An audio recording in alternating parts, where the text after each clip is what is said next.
दोस्तों, सुंदर, स्वस्थ और जवान रहना कौन नहीं चाहता है। सब यही चाहते हैं कि वह सुंदर दिखाई दे, जवान दिखाई दे और कभी भी बीमार नहीं रहे। लेकिन आजकल इतना तनाव, इतना डिप्रेशन जीवन में चल रहा है कि 25 वर्ष की युवा भी 50 वर्ष के नजर आने लगे हैं। तो सोचो, जो 50 वर्ष के हैं उनका क्या हाल हो रहा होगा। दोस्तों, आज मैं आपको ऐसे 4 फलों के बारे में बताऊंगा जो आपको वृद्धा अवस्था में भी जवान बनाए रखेंगे, ऊर्जावान रखेंगे और स्वस्थ रखेंगे।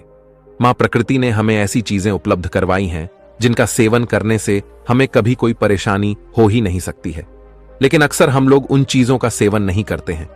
स्वस्थ रहने के लिए, जवान दिखने के लिए दवाइयों का इस्तेमाल करते हैं, बाजार में मिलने वाले महंगे महंगे प्रोडक्ट्स का इस्तेमाल करते हैं। लेकिन मैं आपको बता दूं कि यह आपको जवान और स्वस्थ रखने की जगह आपके शरीर में कई बीमारियों को उत्पन्न कर देंगे। इसीलिए अगर आपको जवान रहना, बीमारियों से दूर रहना है तो इस वीडियो को अंत तक अवश्य देखना और अपने परिवारजनों के साथ इस जानकारी को साझा करना। तो आइए शुरू करते हैं।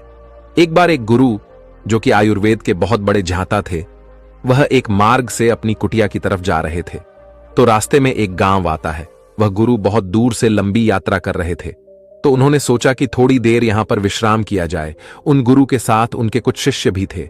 जैसे ही वह गुरु एक वृक्ष के नीचे विश्राम करने लगे तो उन्हें देखकर वहां पर कहीं लोगों की भीड़ जमा हो गई। सभी ने उन गुरु को प्रणाम किया और उनसे कहा कि आप बहुत ही बड़े आत्मज्ञानी हैं। हमने आपके बारे में कहीं चर्चाएं सुनी हैं। कृपया आप हमें थोड़ा सा ज्ञान प्रदान करें। उन सभी लोगों की बात सुनकर गुरु मुस्कुराए और बोले कि बताओ, आप लोगों को क्या समस्या है। तब उस सभा में से एक बुजुर्ग व्यक्ति उठकर बोला, महाराज, अभी मेरी उम्र मात्र 40 साल है, लेकिन मैं कोई भी कार्य नहीं कर पाता हूं।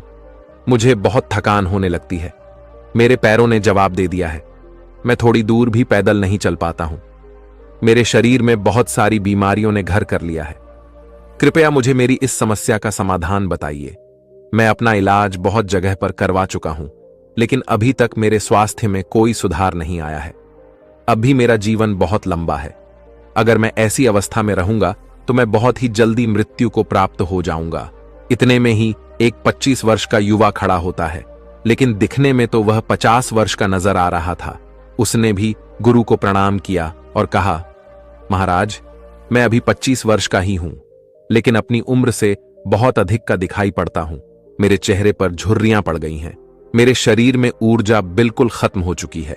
मैं थोड़ा सा काम करने पर बहुत ज्यादा थक जाता हूं। मुझे बहुत आलस आता है। किसी भी काम में मेरा मन नहीं लगता है और मैं हमेशा ही थका थका महसूस करता हूं।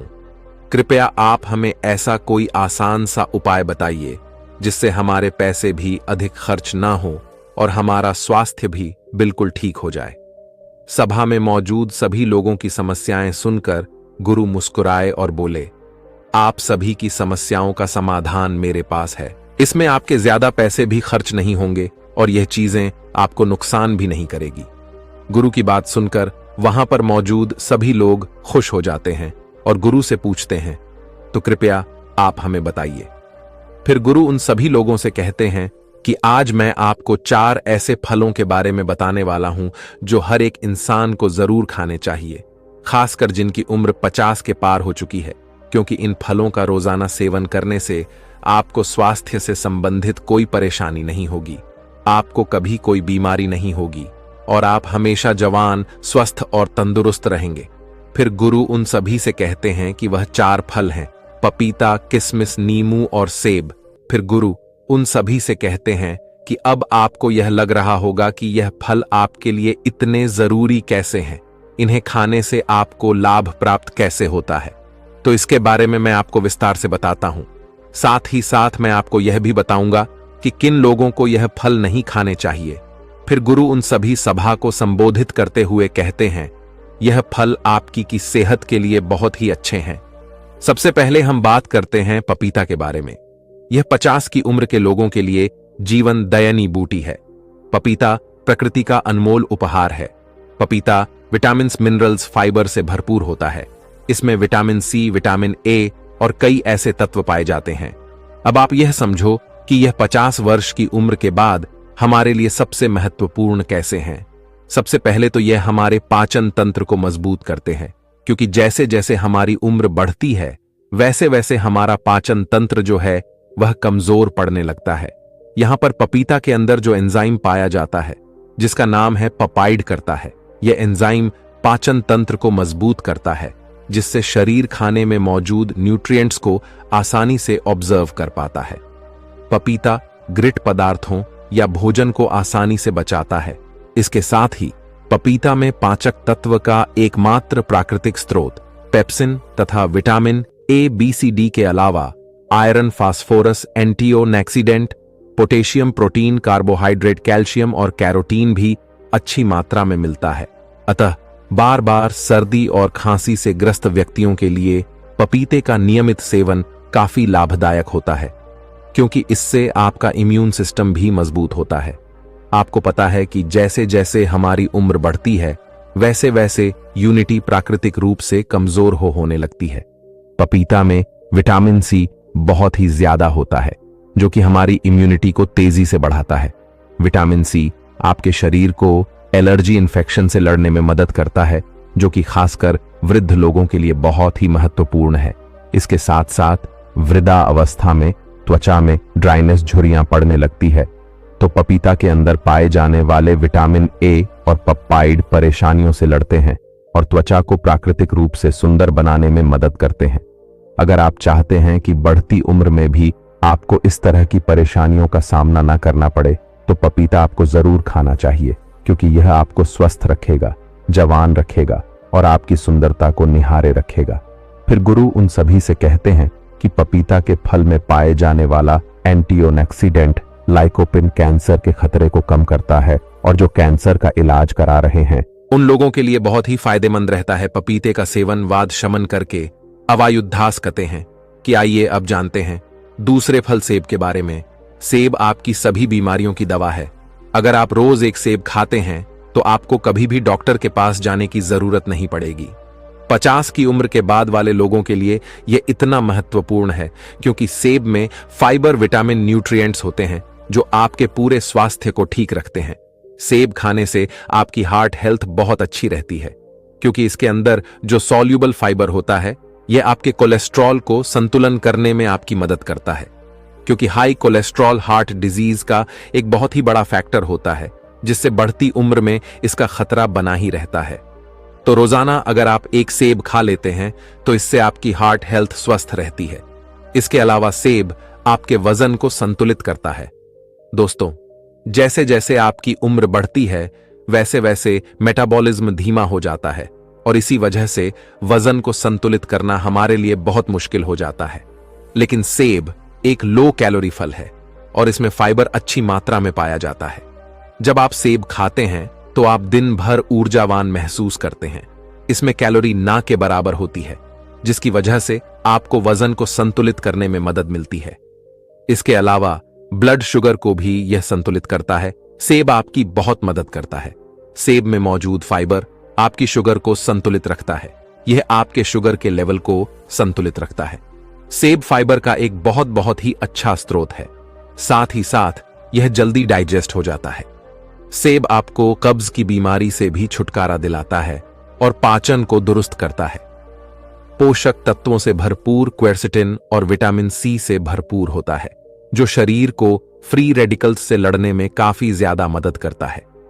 शरीर की पुरानी से पुरानी बीमारी को यह ठीक कर सकता है। सेब में विटामिन डी भी होता है, जो हड्डियों के लिए काफी लाभदायक होता है।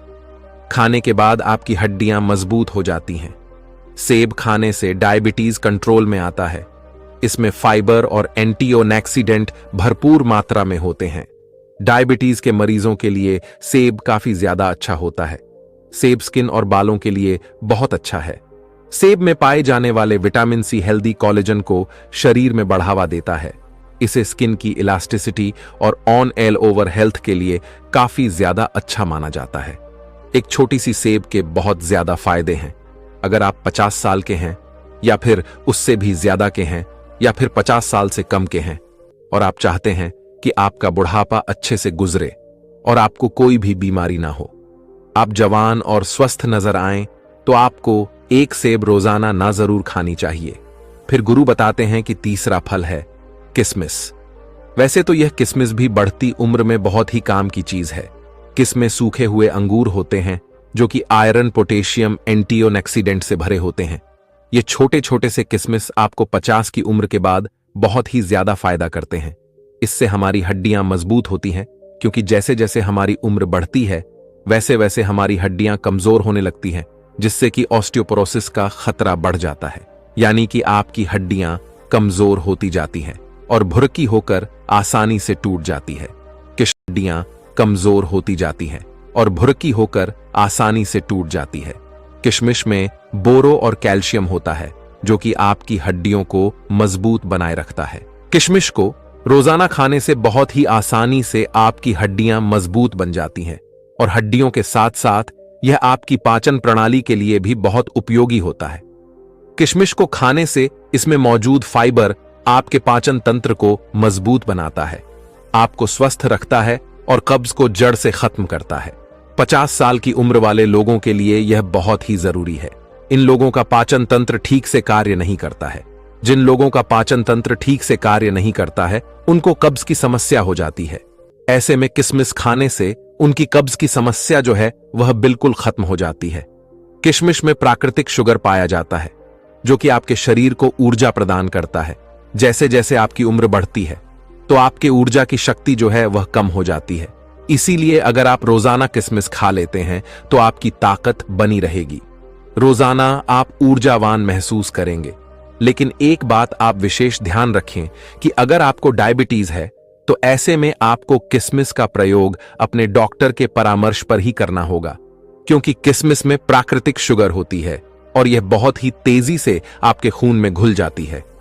अगर आप किशमिश खाएंगे और अगर आपकी ब्लड शुगर बढ़ी हुई है तो ऐसे में आपको परेशानी हो सकती है। जब आप किशमिश को रोज खाते हैं तो ये आपके हार्ट के लिए काफी फायदेमंद होता है। इसे खाने से बॉडी के बैड कोलेस्ट्रॉल कम होते हैं और गुड कोले बढ़ जाते हैं। इससे आपके आर्टिस्ट का ब्लॉक होने का खतरा जो है वह काफी कम हो जाता है। साथ ही इसे खाने से डगलीराइट का लेवल भी कम होता है जो कि आपको स्ट्रोक और हार्ट डिजीज से बचाने में मदद कर सकता है। किशमिश में एंटीऑक्सीडेंट होते हैं जो हमारी बॉडी के फ्री रेडिकल्स डैमेज को कम करते हैं। किशमिश को पानी में भिगोकर खाने से इसमें मौजूद एंटीऑक्सीडेंट जल्दी रिलीज होते हैं। एंटीऑक्सीडेंट आपको कैंसर जैसी भयानक बीमारी से बचाने में मदद करते हैं। किशमिश में डाइटरी फाइबर मौजूद होते हैं जो ब्लड वेल्स को अकड़ने से बचाते हैं, जिस वजह से ब्लड प्रेशर हाई नहीं होता है और हाइपरटेंशन का खतरा कम हो जाता है। साथ ही इसमें पोटेशियम भी पाया जाता है, यह भी ब्लड प्रेशर को हाई करने से बचाता है। इसीलिए किशमिश को खाने से आपका ब्लड प्रेशर कंट्रोल होता है। इसके बाद हम बात करते हैं नींबू के बारे में। नींबू विटामिन सी और फ्लेवोनॉइड्स जाता है। उम्र के साथ साथ हमारी रोग प्रतिरोधक क्षमता कम होने लगती है, तो नींबू के अंदर विटामिन सी काफी ज्यादा होता है और इसीलिए यह आपकी रोग प्रतिरोधक क्षमता को बढ़ाता है। विटामिन सी सबसे ज्यादा ताकतवर है जो इन्फेक्शन से लड़ता है और यह 50 से ज्यादा की उम्र के लोगों के लिए काफी ज्यादा फायदेमंद है, क्योंकि इस उम्र में इन्फेक्शन होने का खतरा जो है वह काफी ज्यादा रहता है और अगर इस उम्र में एक बार इन्फेक्शन हो गया तो वह बहुत ही मुश्किल से खत्म होता है। नींबू का दूसरा फायदा यह है कि यह आपको हाइड्रेट रखता है और आपकी किडनी में पत्थरी होने से बचाव करता है, क्योंकि उम्र के साथ साथ किडनी में पत्थरी होने का खतरा जो है वह बढ़ता जाता है। इसीलिए नींबू आपके लिए और भी ज्यादा महत्वपूर्ण हो जाता है। नींबू का रस रोजाना इस्तेमाल करने से आप हाइड्रेट रहते हैं और किडनी में पत्थरी आपको कभी नहीं होती है। नींबू के अंदर जो एंटीऑक्सीडेंट होते हैं वह उम्र से संबंधित तनाव और फ्री रेडिकल्स डैमेज से भी आपका बचाव करते हैं, यानी यह आपके सेल्स को स्वस्थ रखते हैं और आपकी उम्र को कम करते हैं, जिसकी वजह से उम्र बढ़ने के साथ साथ जो शरीर में कमियां आने लगती हैं वह बिल्कुल खत्म हो जाती है। लोग उम्र से पहले वृद्ध दिखाई पड़ने लगते हैं, तो वह लोग अगर रोजाना नींबू पानी का सेवन करेंगे तो उनकी उम्र कम दिखाई पड़ेगी, क्योंकि रोजाना नींबू पानी पीने से आपकी त्वचा में निखारा आता है, झुर्रियां कम होने लगती हैं, जिससे आपकी उम्र कम दिखाई देती है और आप अधिक उम्र में भी जवान दिखाई पड़ते हैं। इसीलिए आपको रोजाना इन 4 फलों का सेवन अवश्य करना चाहिए। इन 4 फलों का सेवन आपको सीमित मात्रा में ही करना है, न तो ज्यादा और ना ही कम। जब आप इन 4 फलों का सेवन करेंगे तो आपको उनके बहुत ही चमत्कारिक परिवर्तन अपने स्वयं में नजर आने लगेंगे। गुरु के उपदेश को सुनकर वहां पर मौजूद सभी लोग उन्हें धन्यवाद कहते हैं और उन्हें प्रणाम करके अपने अपने घर लौट आते हैं। फिर गुरु भी अपने आश्रम की तरफ अपने शिष्यों के साथ जाने लगते हैं। तो दोस्तों, उम्मीद करता हूं आपको इस कहानी से जरूर बहुत कुछ सीखने को मिला होगा। यह कहानी आपको कैसी लगी हमें कमेंट बॉक्स में कमेंट करके जरूर बताएं और इस वीडियो को लाइक भी जरूर करें और साथ ही इस वीडियो को अपने दोस्तों के साथ जरूर शेयर करें ताकि उन्हें भी इस कहानी से कुछ सीखने को मिल सके। दोस्तों, आज इस वीडियो में आपको ऐसी बातें पता चलेगी जो आपके जीवन को बदल के रख देगी। हम सभी लोग रात को खाना खा करके तुरंत सो जाते हैं। हम अपना मुख्य भोजन रात को ही करते हैं। रात को ठोस ठोस के हम भोजन खाते हैं और फिर सो जाते हैं। लेकिन मैं आपको बता दूं कि हमारे शरीर में 80% बीमारियां इसी वजह से होती हैं। आप खुद अपनी बीमारियों को आमंत्रित करते हैं और रात को पेट भरकर खाना खाना, यह तो बीमारियों के लिए सोने पर सुहागा हो जाता है। इसीलिए आज हम जानेंगे कि यदि हम 1 महीने खाली पेट सो जाते हैं तो इससे हमारे शरीर पर क्या चमत्कार होंगे। आपकी 80% बीमारियां खत्म हो जाएंगी। चाहे कितनी भी प्यारी हो, लेकिन उसे यह 3 बातें कभी मत बताना। दोस्तों, किसी जंगल में एक कौवा और कोई घोंसला बना करके रहते थे। उन दोनों में बड़ा ही प्रेम व्यवहार था। एक दूसरे के बिना कोई एक पल भी नहीं रह सकता था। जब कभी कौवा घोंसला से बाहर उड़ करके जाता तो कोई उसके इंतजार में घंटों बैठी रहती। जब तक कौवा वापस नहीं आता तब तक वह ना तो कुछ खाती और ना पीती। एक दिन की बात है कि कौवा कहीं बाहर गया हुआ था। कोई उसके इंतजार में काफी देर से बैठी थी। कुछ देर के बाद कौवा आया और चुपचाप जाकर के अपने घोंसले में लेट गया। कौवे की इस तरह की हालत को देख करके कोई उसके पास गई और कहने लगी कि क्या बात है, आज तुम बहुत उदास दिखाई देते हो। कौवा कहने लगा कोई बात नहीं है, लेकिन कोई जिद करने लगी। पर कौवा कहने लगा तुम्हें जैसा उचित लगे वैसा करना। कौवा कहानी सुनाने लगा। कौवा कहने लगा कि किसी राज्य में एक राजा और रानी दोनों रहते थे। राज्य में हर तरह की सुख सुविधाएं थीं। घोड़े, दास, दासियां, अनेक तरह का धन दौलत, उनके पास सब कुछ था।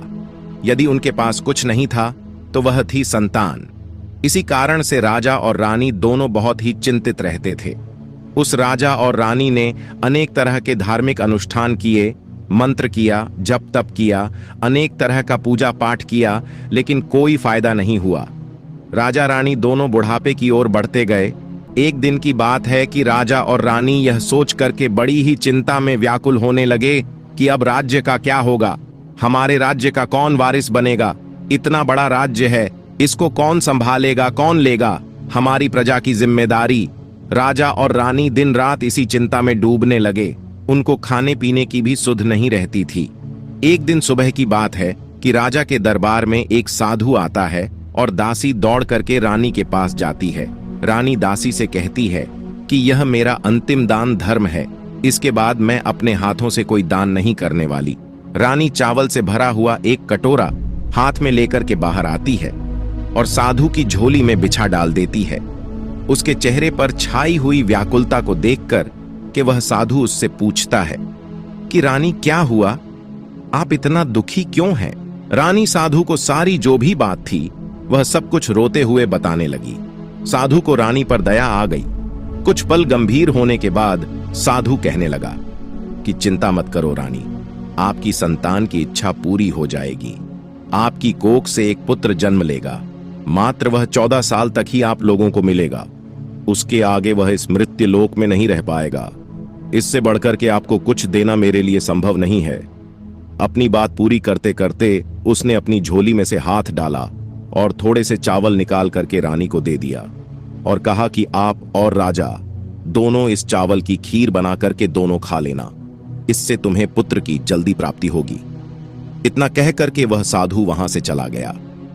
उस साधु के जाने के बाद रानी सोचने लगी कि 14 साल तो सही है, उतने समय के लिए हमें पुत्र तो मिलेगा, यही काफी है। उतने साल तक मैं उसे जी जान से बड़ा करूंगी, उसका पालन पोषण करूंगी, उसे बहुत प्यार करूंगी, उसे दुलार करूंगी और अपनी संतान की जो हमारे मन में इतने दिनों से इच्छा मरी पड़ी हुई थी वह जीवित हो जाएगी। कौवा कहने लगा कि उस रात अपना सारा राजकाज खत्म करने के बाद रानी राजा के पास पहुंची और राजा को जाकर के सारी बात बता दी कि साधु ने उसे कुछ चावल देकर के खीर बनाकर के खाने के लिए कहा। साधु महाराज ने यह चावल हम दोनों को खीर बनाकर के खाने के लिए कहा है। राजा कहने लगा, इतना दान धर्म किया, जब तब किया कोई फल नहीं मिला, अब इस खीर से हमें संतान की प्राप्ति होगी क्या? उस पर रानी कहने लगी, जब इतना सब कुछ किया तो अब यह भी सही इतना भी कर लेते हैं, हो सकता है इसके बाद ईश्वर हमारी इच्छाएं को पूरी कर दे। उस साधु के क्रोध को क्यों बुलावा दे? यदि उसका हम कहना नहीं मानेंगे तो वह साधु नाराज हो जाएगा। राजा को अब किसी पर विश्वास था नहीं, लेकिन पत्नी को दुख ना पहुंचे इसलिए वह राजा राजी हो गया। एक दिन क्या होता है कि राजा और रानी दोनों स्नान करते भगवान का नाम लेकर के अपने पूर्वजों का स्मरण करते हुए और उस संत का नाम लेते हुए उस चावल से खीर बनाते हैं और दोनों खा लेते हैं। उसके बाद निश्चिंत होकर के राजा और रानी दोनों सो जाते हैं। कुछ दिन बीत जाते हैं और साधु द्वारा कहे के अनुसार रानी गर्भवती हो जाती है। उस पर राजा रानी बहुत ही खुश होते हैं और उनकी खुशी फूले नहीं समाती है। राजा रानी से कहने लगा कि महारानी, सचमुच साधु महाराज की कृपा हमारे ऊपर बरस पड़ी है। जब उसका समय पूरा हुआ, 9 माह के बाद पूरे समय के अनुसार रानी ने एक बहुत ही सुंदर पुत्र को जन्म लिया। बड़ा ही तेज था, उसके चेहरे पर मुखमंडल उसका चमक रहा था। राजा ने बड़ी धूमधाम से पुत्र के नामकरण किया और सारे राज्य में कई दिनों तक भंडारा चलवा उत्सव मनाया गया। और अब पुत्र की कुंडली को देखने के लिए राज्य के सबसे बड़े विद्वान पंडित को राजा ने बुलवाया। पंडित जी ने जब उस पुत्र की कुंडली को देखा तो पंडित जी कुंडली देख करके बहुत चिंतित हो गए। कहने लगे कि महाराज, जो यह पुत्र है सिर्फ 14 साल तक जीवित रहेगा। राजा को इस बात की भनक भी नहीं थी। रानी को भी साधु महाराज की बात याद आ गई। दोनों चुप रह जाते हैं। उसके बाद राजा और रानी बड़े लाड़ प्यार से बेटे का पालन पोषण करते हैं। उस बेटे की हर ख्वाहिश को, हर जिद को वे पूरी करते हैं। थोड़े समय के लिए ही सही, भगवान ने संतान की अपनी मुराद पूरी कर दी। इससे वह हमेशा अपना किस्मत मानते थे। राजपुत्र दिन प्रतिदिन बड़ा होता गया। जब वह 7 साल का हो जाता है तो राजा एक अच्छे गुरु की नियुक्ति करके उसे पढ़ाई लिखाई में राज शस्त्र विद्या का और घुड़सवारी आदि जब भी 12 विद्याओं का शिक्षण कराते हैं। जब वह सब शास्त्र और विद्या में पारंगत हो जाता है और 12 साल की उम्र का वह जब बालक हो जाता है, तब एक अच्छी सी राजकन्या को देख करके उस बालक की शादी करवा दी जाती है। 2-3 साल बीत जाते हैं। बेटा जब 14 साल का हो जाता है तो एक दिन वह राजपुत्र राजा से कहता है कि पिताजी, मैं अपने राज्य को घूम करके देखना चाहता हूं। आज तक मैंने इस राज्य दरबार के और इस महल के सिवाय मैंने बाहर कुछ नहीं देखा है। बेटे की बात को सुनकर के राजा बड़ा परेशान हो जाता है, क्योंकि पुत्र को 14वां साल शुरू हो गया था। अब कोई अनहोनी होने का वक्त नजदीक आ पहुंचा था। लेकिन राजा यह सब बातें पुत्र को नहीं बता सकता था। वह क्या करता कि चेहरे की खुशी ला करके बेटे से कहता, हाँ हाँ जरूर जाओ बेटा, तुम्हें अपना सारा राज्य घूम करके देखना चाहिए। कहाँ क्या है यह सब जानना बहुत जरूरी है। कल मेरे बाद ही को इस राज्य का राजा बनना है। मात्र एक बात का ध्यान रखना, तुम जहां जा रहे हो, क्या कर रहे हो, यह बात अपनी पत्नी को कभी मत बताना। पुत्र कहता है, ठीक है पिताजी, आपने जो भी कहा है मैं वैसा ही करूंगा। एक दिन क्या होता है कि राजपुत्र दिन भर अपनी पत्नी के साथ मौज मस्ती करता है, खुशियां मनाता है और रात को ठीक 12 बजे बिस्तर से उठकर के बाहर चला जाता है। फिर सुबह होने से पहले वह वापस अपने महल में आकर के सो जाता है। ऐसे बहुत दिनों तक चलता रहा। अब पुत्र का 14वां साल खत्म होने में कुछ ही दिन समय शेष रह गया था। एक दिन की बात है कि उसकी पत्नी छोटी रानी रात में जाग जाती है। रानी देखती है कि बिस्तर पर जो वह राजकुमार है वह नहीं है। महल में सब जगह देखती है, खोजती है, पर वह कहीं नजर नहीं आता है। क्या करेगी, किससे कहेगी? वह चुपचाप रहती है। फिर सुबह होने पर वह देखती है कि उसका पति अपने बिस्तर पर सोया हुआ है। वह पति से कुछ नहीं पूछती, लेकिन दूसरी रात भी वैसे ही होता है। तीसरी रात, चौथी रात, ऐसे कई दिनों तक चलता रहता है। रानी इस तरह की व्यवहार को देख करके अपने पति के बहुत चिंतित हो जाती है, उदास हो जाती है। पति रात को कहां जाता है, क्या करता है, किससे मिलता है, उसके मन में अनेक तरह के सवाल उठते हैं, लेकिन उसे पूछने में उससे डर लगता है। शायद पत्नी के पूछने पर पति को गुस्सा आ जाए और वह गुस्से में आकर के कुछ भी कर बैठे। सास ससुर से पूछने के बारे में सोचा तो उसकी कुल मर्यादा के बीच में आ जाती है। सोचने लगती है कि इस बात को अपने सास ससुर से क्यों पूछूं। इसी तरह से मन ही मन में वह कुट्टी रहती है। इस हालत से उसे खाने पीने में किसी प्रकार की कोई दिलचस्पी नहीं रह जाती है। धीरे धीरे वह एकदम से दुबली पतली होकर के कमजोर हो जाती है। उस राज्य में एक दिन की बात है कि एक फूल बेचने वाली बूढ़ी मालिन आ गई। वह हमेशा छोटी रानी को फूल देने के लिए महल में आया करती थी। उस बुढ़िया का ध्यान छोटी रानी पर चला जाता है। वह छोटी रानी से पूछती है कि बेटी क्या बात है, तुम क्यों दुखी हो? इस तरह से मैं देखती हूं कि तुम सोख करके कांटा होती जा रही हो। रानी कहने लगती है कि क्या बताऊं तुम्हें अम्मा, तुम्हारा जो यह राजपुत्र है वह प्रत्येक रात्रि को बिस्तर से अपने उठ करके कहीं चला जाता है और सुबह होने से पहले ही वापस आकर के अपने बिस्तर पर सो जाता है।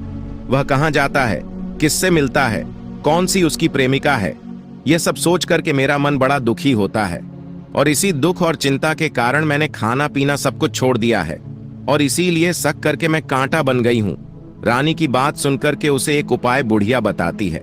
कहती है कि बेटी ऐसा करना कि आज रात तुम सोना मत, उसके पीछे जाकर के देखना कि वह कहां जाता है, क्या करता है, किससे मिलता है, उसकी ठीक से पहरेदारी करना। पर मुझे नींद आ गई तो क्या करूंगी? वह बूढ़ी माई कहती है कि नींद ना आए इसलिए एक काम करना, अपने बाएं हाथ की उंगली में एक छोटा सा जख्म बना लेना और उस पर थोड़ी सी मिर्च लगा करके उस पर छिड़क देना। उससे तुम्हें बड़ी जलन होगी और उस पीड़ा से तुम्हें रात भर नींद नहीं आएगी। रानी बुढ़िया के कहने के अनुसार अपनी उंगली में एक छोटा सा घाव बना करके और उस पर थोड़ा सा मिर्च लगा लेती है और उसे नींद नहीं आती है। लेकिन थोड़ी देर के बाद जब वह सो जाती है, दूसरे दिन सुबह बुढ़िया जब फूल लेकर के आती है, उसके महल में पहुंचती है और पूछती है उससे कि क्या हुआ बेटी, देख पाई क्या, पति तुम्हारा कहां जाता है? रानी कहती है कि नहीं अम्मा, पहले कुछ समय जलन के कारण मुझे नींद नहीं आई, लेकिन जैसे ही जलन शांत हुई उसके बाद मैं सो गई, फिर मुझे पता नहीं चला कि क्या हुआ। वह बुढ़िया कहती है कोई बात नहीं, आज तुम उंगली पर पहले से थोड़ा बड़ा जख्म बना लेना और उस पर ज्यादा मिर्च लगा लेना। रानी वैसे ही करती है, परंतु वह सिर्फ पति के बिस्तर से उठकर के बाहर निकलते वक्त जाग पाई। वह उसके पीछे नहीं जा सकी क्योंकि उसकी आंखें उस समय तक मूंद गई थीं, उसे नींद आ चुकी थी। दूसरे दिन सुबह जब वह फिर बुढ़िया आती है और रानी से पूछती है तो रानी रो करके कहने लगती है कि अम्मा, आज भी उसकी पहरेदारी मैं ठीक से नहीं कर पाई। बुढ़िया कहती है कि बेटी सब कुछ ठीक हो जाएगा, तुम आज रात जख्म और बड़ा करना और उस पर ज्यादा मिर्च के साथ नमक भी लगा लेना। और एक काम करना बेटी, वह जब जाने के लिए निकलता है तो उसका रास्ता रोक करके उसके सामने खड़ी हो जाना। बुढ़िया ने जैसा बताया रानी वैसा ही करती चली गई। आज रात उसे नींद नहीं आ रही थी। पति रात के 12 बजे बिस्तर से उठ करके जब महल से निकलने के लिए आगे बढ़ता है तो वह बुढ़िया ने जिस तरह से उसे बताया था उसी तरह से रानी आकर के पति के सामने रास्ता रोक करके खड़ी हो जाती है। कहती है कहां जा रहे हो और किससे मलने के लिए तुम जा रहे हो, मुझे यह बताओ, इसके बाद में जाना। पत्नी को इस तरह से देख करके वह राजपुत्र से बहुत समझाने की कोशिश करता है। कहता है कि देखो, अगर मैंने तुम्हें यह बात बता दी तो मैं तुम्हें दोबारा नहीं मिल पाऊंगा। पत्नी कहती है कोई बात नहीं, ना मिल पाओ, लेकिन आप रात के समय कहां जाते हो, क्या करते हो, किससे मिलते हो, यह पहले मुझे बता दीजिए। वह राजपुत्र इसके पत्नी की जिद के आगे बिल्कुल असहाय हो जाता है। पत्नी की जिद के आगे उसकी एक नहीं चलती। ठीक उसी समय उसका 14वां साल शुरू होने वाला था। 15वां साल लगने वाला था। अब वह जाने दो। वह सोचता है कि वह कुछ चावल मंत्रों से सिद्ध करके अपनी पत्नी को देकर के कहता है कि देखो, इन चावल के दानों को दोनों हाथों में अपनी मुट्ठी में पकड़ लेना। पहले दाएं हाथ में पकड़े चावल मेरे ऊपर फेंक देना। मैं कौन हूं तुम्हें पता चल जाएगा। बाद में बाएं हाथ में पकड़े हुए चावल मेरे ऊपर फेंकना। मैं जैसा था तुम्हें मिल जाऊंगा। लेकिन यदि तुम बाएं हाथ के चावल मेरे ऊपर फेंकना भूल गई तो मैं तुम्हें कभी नहीं मिल पाऊंगा। इतना याद रखना। रानी बड़े आत्मविश्वास के साथ कहकर कि दाएं हाथ में पकड़े चावल पति के ऊपर फेंक देती है। वह जो राजपुत्र था एकदम एक घोड़े में परिवर्तित हो जाता है। एक सफेद घोड़ा, लंबी गर्दन, बड़ी बड़ी उसके अयाल देखते ही वह तेजी से दौड़ने लगता है। रानी उस घोड़े को देख करके एकदम से घबरा जाती है और पति ने बाएं हाथ के चावल फेंकने की जो बात कही थी वह सब रानी भूल जाती है। उसकी आंखों के सामने वह घोड़ा महल से बाहर हिन हिना करके बाहर चला जाता है। घोड़ा जो महल से बाहर जाता है तो वापस नहीं आता। अब रानी को बड़ा पश्चाताप होता है। वह स्वयं को कोसने लगती है, लेकिन अब उससे कोई फायदा नहीं होने वाला था। राजपुत्र अब वापस नहीं आने वाला था। जब सुबह होती है, महाराज और महारानी को सब बात पता चलता है। उन्हें बहुत दुख होता है। वह बिस्तर पकड़ लेते हैं और अपने बेटे का इंतजार करने लगते हैं। एक दिन उनका बेटा वापस आएगा, यही सोचते रहते हैं। इसी तरह से एक दिन, 2 दिन, महीना बीत गया, 2 महीने बीत गए, 3 महीने बीत गए, आखिर धीरे धीरे करके 6 महीने पूरे हो गए। लेकिन राजपुत्र का अब तक के कोई किसी प्रकार का कोई पता नहीं था। प्रधान राजपुत्र को ढूंढने के लिए राज्य के गांव-गांव सिपाही भेजता है, लेकिन उससे कोई सफलता नहीं मिलती। इधर रानी अपनी जिद के कारण पति के गायब हो गए। यही सोच करके स्वयं ही मन अपने आप को कोसती रहती है और एक दिन वह प्रण लेती है कि कुछ भी हो जाए, मैं पति को किसी तरह से ढूंढ करके उसे वापस जरूर घर लेकर के आऊंगी। एक दिन की बात है कि सुबह उठ करके वह अपने सास ससुर के पास जाती है और कहती है कि मैं किसी भी कीमत पर अपने पति को खोज करके लाऊंगी और मैं अपने पति की खोज में जा रही हूं। महाराज और महारानी को क्या चाहिए था? उनका पुत्र था, बेटा किसी तरह से उनको मिलना चाहिए था। वह बहू को जाने की आज्ञा दे देते हैं। कहते हैं कि बेटी तुम्हें जो चाहे वह करो, जहां जाना हो वहां जाओ, लेकिन हमारे बेटे को वापस लेकर के आओ, भगवान तुम्हें कामयाबी दे। अब रानी क्या करती है? वह ही भेष बदल करके एक सेठानी बन जाती है और अपने साथ कुछ नौकर और दासियां को लेकर के थोड़ा सा कुछ सामान अपने हाथ में लेकर के राज्य की सीमा पर जाती है और वहां एक बड़ा सा भोजनालय खोल देती है। वह आने वाले सब यात्रियों को वह मुफ्त में खाना खिलाने लगती है और उनसे कहती है कि तुम्हें जो खाना है उसके लिए एक शर्त है। कोई अजीब चीज उसकी मालकिन को यानी राजकन्या को बतानी पड़ेगी, जो वहां आने वाला हर नागरिक अपनी तरफ से मैंने यह देखा है, मैंने वह देखा है कहकर वहां से मुफ्त खाना खा करके जाता था। परंतु रानी को जो बात चाहिए थी वह अब तक नहीं मिल चुकी थी। ऐसे ही कई दिन बीतते गए। एक दिन क्या होता है कि रानी के महल फूल लेकर के जाने वाली बुढ़िया के एक बेटा और बहू थे। उनका एक छोटा बेटा था, यानी बुढ़िया का एक पोता था। बेटा और बहू सुबह काम के लिए जब निकलते तो पोते को संभालने की जिम्मेदारी बुढ़िया पर रहती थी। बुढ़िया दिन भर पोते को अपने पालती थी। एक दिन होता क्या है कि बुढ़िया को पान खाने की बड़ी आदत थी। वह पान खाने के लिए उसे छूना चाहिए था। वह उसे तैयार करने के लिए सीपियां लेकर के आई और इन सीपियां को भूनने के लिए गोबर के कंडे चाहिए थे। कंडे इकट्ठा करने के लिए वह बांस की टोकरी लेकर के चरवाहे के मैदान में गई। वहां बहुत सारे कंडे थे। उन्हें जमा करते करते उसे घर आने में काफी अंधेरा हो चुका था। इस ओर शाम होते ही काम से वापस बेटा और बहू पहुंचे तो देखा कि बच्चा घर पर अकेला है और रो रहा है। वह दोनों गुस्से से आग बबूला हो गए। इतने में ही वह बुढ़िया घर आ गई। बेटा ने पूछा कि पोते को घर में अकेला छोड़ करके तुम कहाँ गई थी? वह बुढ़िया कहने लगी कि गोबर के कंडे इकट्ठे करने के लिए गई थी। इस पर जो उसका बेटा था वह कहने लगा, दोबारा बच्चे को अकेला छोड़ करके यदि घर में कहीं गई तो मैं तुम्हें बहुत मारूंगा। बुढ़िया कहने लगी कि नहीं बेटा, फिर कभी ऐसा नहीं करूंगी। लेकिन दूसरे ही दिन बुढ़िया यह बात भूल गई। और फिर वहीं चरवाहे के मैदान में जाकर के कंडे इकट्ठे करने के लिए वह चली गई।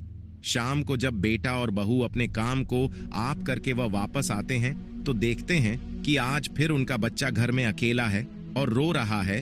अब उसके बेटे की जो सहन शक्ति थी वह समाप्त हो गई और बुढ़िया के वापस आने पर वे लोग उसे घर से निकाल देते हैं। बुढ़िया रात भर घर के बाहर अंधेरे में बैठी रही और सुबह होते ही टोकरी लेकर के कंडे इकट्ठा करने के लिए वह निकल गई। उस दिन उस पर कंडे इकट्ठा करने का मानो पागलपन सवार था। वह कंडों को इकट्ठा करते करते कब अंधेरा हो गया, सुबह से शाम हो गई, उसे कुछ पता नहीं चला।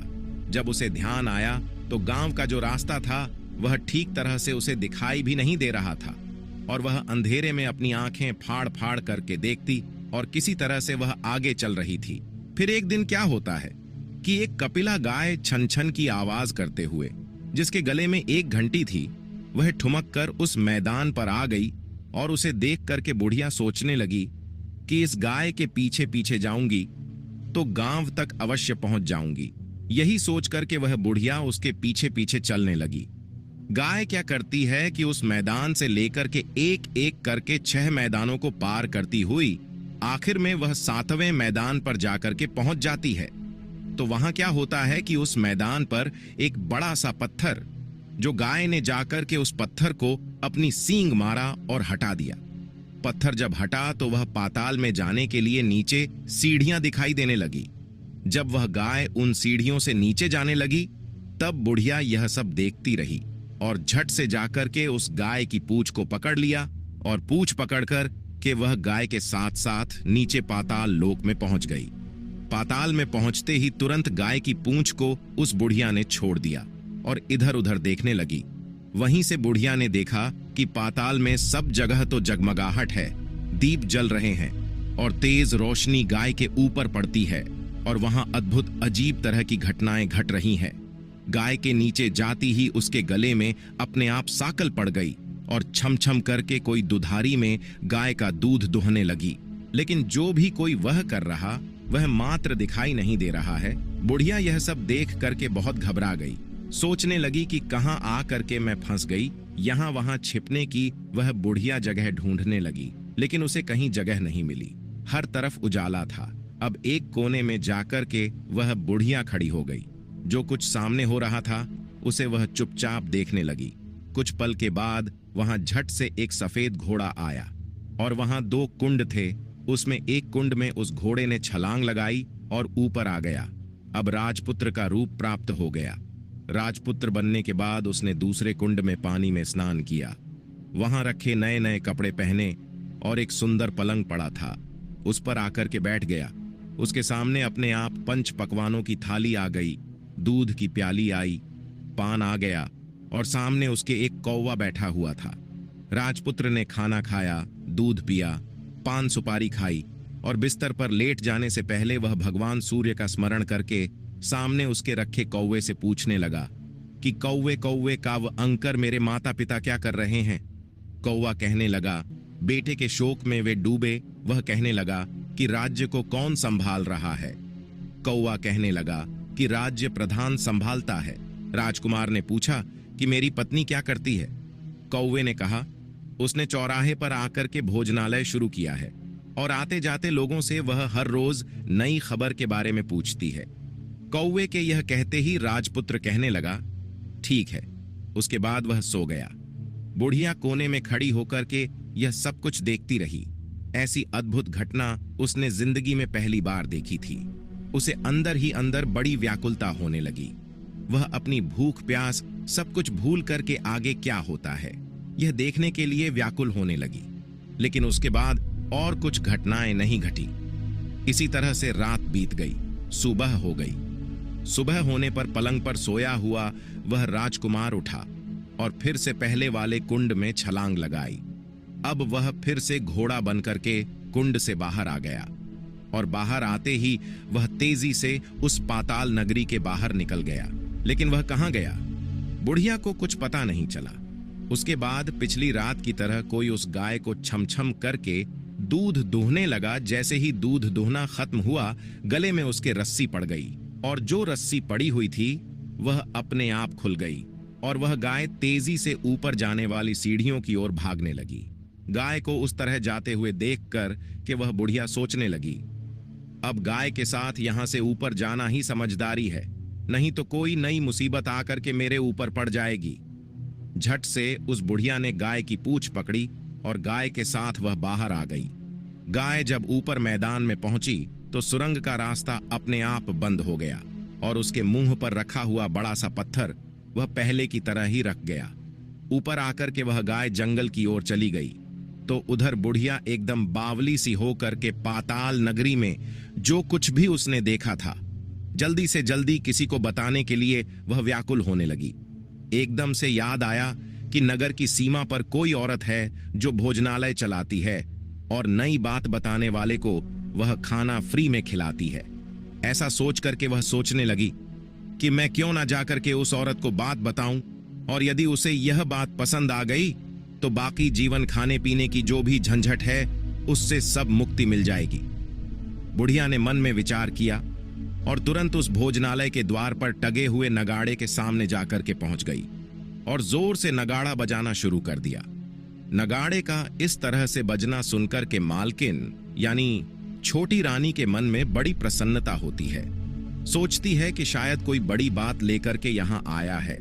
रानी सिपाहियों को आदेश देती है कि जाइए और जो भी कोई आया है उसकी अच्छी तरह से खातिरदारी कीजिए। आदेश पाते ही सिपाही नीचे दौड़ करके गए तो एक बुढ़िया नगाड़ा बजा रही है। उन्होंने उस बुढ़िया से पूछा कि और ये बुढ़िया क्या हुआ, क्यों नगाड़ा बजा रही है? बुढ़िया कहने लगी, कुछ नहीं बेटा, यहां खाना मिलता है ना, इसीलिए आई हूं, खाना चाहिए, मिलेगा।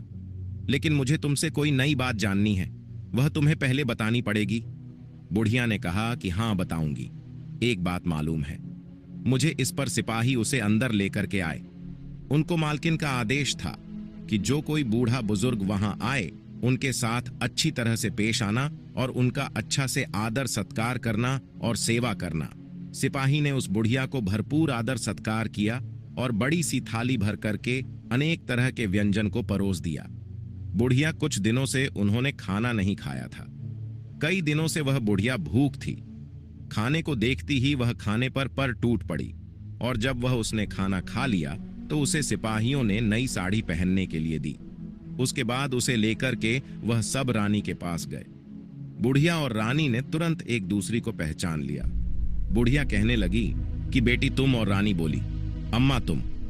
कुछ देर तक दोनों अनेक तरह की बातें करती रहीं। आखिर बुढ़िया से कहने लगी वह रानी, अम्मा अब बताओ तुमने क्या नई बात देखी है? नई बात मैंने कोई बात नहीं देखी। नहीं है, वह तो मेरे पास तुम्हें देने के लिए पैसे नहीं थे, इसीलिए मैंने झूठ कहा और नगाड़ा बजा दिया। रानी ने कहा कि अम्मा घबराओ नहीं, मैं किसी को तुम्हारा नाम नहीं बताऊंगी। फिर भी बुढ़िया कहने लगी कि मैंने क्या देखा, कब देखा, करके आनाकानी करने लगी। इस पर वह जो रानी थी उसने कहा, देखो अम्मा, यदि तुमने मुझे वह नई बात बताई तो जिंदगी भर मैं तुम्हारी देखभाल करूंगी और तुम्हें रानी माता की तरह रखूंगी। अब बुढ़िया इस बात को सुनकर के बताने के लिए तैयार हो गई। उसने जो कुछ भी उस चारागाह वाले मैदान से लेकर के उस पाताल लोक में जो कुछ भी देखा था वह सब कुछ उसने उस राजकुमारी को बता दिया। वह राजपुत्र उसी का पति है। वह तुरंत बुढ़िया से कहने लगी, अम्मा मुझे उस जगह पर लेकर के चलो। बुढ़िया कहने लगी कि नहीं बेटी, वह पाताल राज्य है, सांप है। यदि किसी ने तुम्हें देख लिया तो तुम्हारी जान खतरे में पड़ सकती है। लेकिन रानी उसकी एक भी नहीं सुनती, उसे उस जगह पर ले जाने के लिए जिद करने लगी। आखिर में बुढ़िया ने रानी का कहना मान लिया और कहने लगी कि ठीक है, मैं तुम्हें वहां लेकर के चलती हूं, पर आज नहीं, कल वहां जाना, शाम को ही जाना होगा। दूसरे दिन दोपहर को रानी बुढ़िया के साथ उसी मैदान पर गई और एक जगह छुप करके गाय के आने का इंतजार करने लगी। जब शाम हुआ, अंधेरा होने लगा, गाय हमेशा की तरह वहां आई।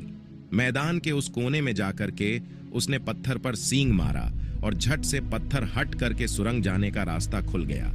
गाय उस रास्ते से नीचे उतरने लगी तो बुढ़िया रानी से कहती है कि जल्दी आगे बढ़ो बिटिया, हम गाय की पूंछ पकड़ करके नीचे चलेंगे। वे दोनों, बुढ़िया और रानी, गाय की पूंछ पकड़ करके पाताल लोक में पहुंच जाते हैं और बुढ़िया पहले की तरह कोने में छिप जाती है। कोने में छिपी व नीचे सब कुछ पहले जैसी जो घटनाएं थीं वह घटित हो रही थी। गाय के गले में अपने आप रस्सी पड़ गई कोई अदृश्य आदमी आकर के उस गाय एक कुंड में छलांग लगाया और राजपुत्र के रूप में वह बाहर आया। राजपुत्र दूसरे कुंड में नहाने के बाद उसने सामने रखी थाली आ गई और दूध की प्याली आ गई, पान सुपारी आ गया। राजपुत्र सब कुछ खाने और पान खाने के बाद सोने के लिए पलंग पर गया और सोने से पहले सूर्यदेव का नाम लेकर के उसने सामने बैठे हुए कौवे से फिर पूछा, कौवे कौवे कंकर, मेरे माता पिता इस समय क्या कर रहे हैं? कौवे ने कुछ जवाब नहीं दिया, बल्कि वह उदास हो गया। राजपुत्र को कुछ एहसास हुआ, वह संदेह हो गया, वह उदास हो गया और जो कुछ हुआ वह हो जाने दो, ऐसा सोच करके सोने के लिए बिस्तर पर लेट गया। अब रानी का संयम छूट गया। वह दौड़ करके पति के पास गई और उसके पैर पकड़ने के लिए आगे बढ़ने लगा। राजपुत्र तुरंत ही पत्नी को पहचान गया। वह झट से पीछे हटा और चिल्लाने लगा, नहीं नहीं, मुझे मत छूना वरना सर्वनाश हो जाएगा। रानी दोनों हाथ जोड़ करके पति से अपनी भूल की माफी मांगने लगी। स्वामी, मुझसे बड़ी भूल हो गई। मुझे आपसे कुछ नहीं पूछना चाहिए था कि रात को कहां जाते हो। मैं अपनी भूल स्वीकार करती हूं। मुझे मेरी भूल की सजा मिल गई है। अब आप घर चलो। आपके वियोग में आपके माता पिता ने बिस्तर पकड़ लिया है। वह सौंप करके कांटा हो गए हैं और आपकी प्रजा बड़ी दुखी है। उस पर राजपुत्र कहने लगा, वही तो एक बार तुम गलती कर बैठी हो, अब दोबारा मत करना, नहीं तो तुम्हें जो दिख रहा हूं वह भी नहीं दिखूं। रानी रोने लगी, जोर जोर से जमीन पर सर पटकने लगी। राजपुत्र के मन में रानी के दया आ गई। वह उससे कहने लगा, यदि तुम मुझे पाना चाहती हो तो तुम्हें एक काम करना होगा। काम बड़ा कठिन है और वह काम तुम्हें अकेले ही करना होगा। रानी ने कहा, कहो, कितना भी कठिन काम होगा, मैं उसे पूरा करूंगी। उस राजपुत्र ने कहा कि इस पाताल से ऊपर जाते ही तुम्हें एक बड़ा घना जंगल नजर आएगा और इस तरह के 6 जंगलों को पार करने के बाद जब 7वां जंगल तुमको मिलेगा तो उस जंगल के बीचों बीच में एक बरगद का पेड़ है और उसके आसपास जगह जगह पत्ते, फंदे, जटाए, कांटे आदि सब झक चुका है। वहां बाघ, शेर, भालू, सांप सभी आकर के वहां बैठते हैं। तुम्हें उन सबको भगा करके उस जगह को साफ करना है और उसको गोबर से लीप करके पवित्र बनाना है। वहां पर रंगोली सजा करके उसके बाद वहां पर धूप, दीप, अगरबत्ती करके फूल कुमकुम से पेड़ के तने की पूजा करनी है और दूध दही से बने चावल का भोग चढ़ाना है। यह सब तुम दोपहर को 12 बजे से पहले करना होगा और 12 बजे के समय तुम्हें उस जगह पर बैठ करके सूर्य भगवान का मंत्र का जाप करना है। ठीक 12 बजे सूर्य भगवान का रथ आकर के वहां उतरेगा और वह सब देख करके जब खुश हो जाएंगे और कहेंगे कि जिस किसी ने यह सब किया है उसे मैं मनचाहा वरदान देना चाहता हूं, ऐसा सुन करके तुम सामने जाना और उनके रथ का दाहिना घोड़ा मांग लेना, मैं तुम्हें मिल जाऊंगा। इतना कह करके वह राजपुत्र अपने पलंग पर जाकर के सो गया और छोटी रानी सुबह होने का इंतजार करने लगी। सुबह होते ही वह बुढ़िया के साथ गाय की पूंछ पकड़ करके ऊपर आ गई। ऊपर आने के बाद वह बुढ़िया से कहने लगी, अम्मा, अब मैं अकेले आगे जाऊंगी, तुम भोजनालय को वापस चली जाओ। वह जंगल में जाकर के राजपुत्र के द्वारा बताई गई जो भी बात थी वह ढूंढने लगी और स्वयं आरी से उस जगह सब कुछ काटने के बाद साफ सफाई किया और जैसे उस राजपुत्र ने कहा था वैसे ही उसने उस जगह को साफ करके, लीप पोत करके और चंदन, धूप, दीप, अगरबत्ती करके दूसरे दिन पौ फटने से पहले ही वह वहां जाकर के यह सब कुछ कर दिया और बैठ करके भगवान सूर्य का स्मरण करने लगी। जैसा कि उसके पति ने बताया था, दोपहर को ठीक 12 बजे सूर्य भगवान का रथ उस स्थान पर आकर के रुक गया। सूर्य भगवान ने जब रथ से नीचे देखा तो सुगंधित वातावरण देख करके वह बहुत प्रसन्न हो गए। कहने लगे कि जिस किसी ने यह काम किया है वह यहां आकर के मुझसे मनचाहा वरदान मांग ले, उसे मैं अवश्य दूंगा। रानी ने जब यह शब्द सुना तो बिना किसी संकोच के दौड़कर के वह सूर्य भगवान के सामने आई और उनको साष्टांग प्रणाम करके कहने लगी, भगवान, वह मैं ही हूं, मैंने इस जगह को साफ किया है। अच्छा, तो तुम्हें जो चाहिए वह वरदान मांग लो। भगवान, मुझे आपकी रथ का दाहिना घोड़ा चाहिए। सूर्य भगवान बोले, नहीं नहीं, मैं तुम्हें ऐसा नहीं दे सकता। मैं किसी भी तरह से तुम्हें रथ का यह घोड़ा नहीं दे सकता। मेरे रथ में 12 घोड़े हैं, तुम चाहो तो कोई और घोड़ा मांग लो, लेकिन यह दाहिना घोड़ा मत मांगो, वह मैं तुम्हें नहीं दे सकता। छोटी रानी ने एक भी नहीं सुना।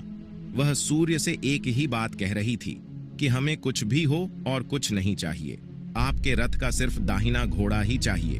वह आपके पैरों में, वह सूर्य भगवान के पैरों में कहने लगी कि मैं गिर करके अपनी जान दे दूंगी। सूर्य भगवान के पास धर्म संकट पड़ गया। उन्होंने वचन दे दिया था, अब अपने वचन से पलट नहीं सकते थे। उन्होंने कहा, ठीक है, दे दिया तुम्हें घोड़ा।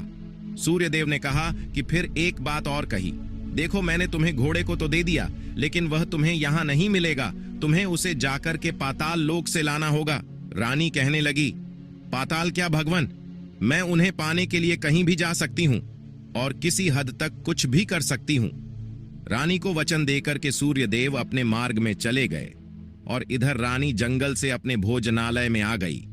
फिर वह बुढ़िया को लेकर के उस मैदान पर आ गई। जल्दी ही शाम हो गई।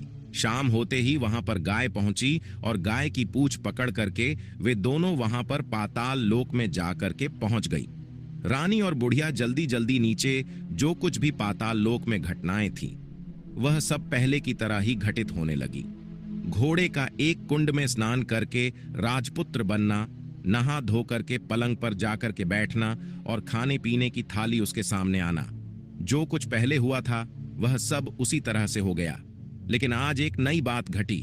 आज दो दो थाली दो दो, दूध की प्याली दो दो, पान बीड़े उसके सामने आए। वह कुछ नहीं बोला, अपने हिस्से की थाली खा करके, दूध पी करके, पान खा करके वह सोने के लिए चला गया। और हमेशा की तरह सोने से पहले वहां बैठे कौवे से वह पूछने लगा, कौवे कौवे काव अंकर, मेरे पिता क्या करते हैं? उस कौवे ने जवाब दिया कि वे दोनों तुम्हारे शोक में मरने की स्थिति में पहुंच गए हैं। ऐसा झट से उसकी सुनते ही आंखों से आंसू बहने लगे।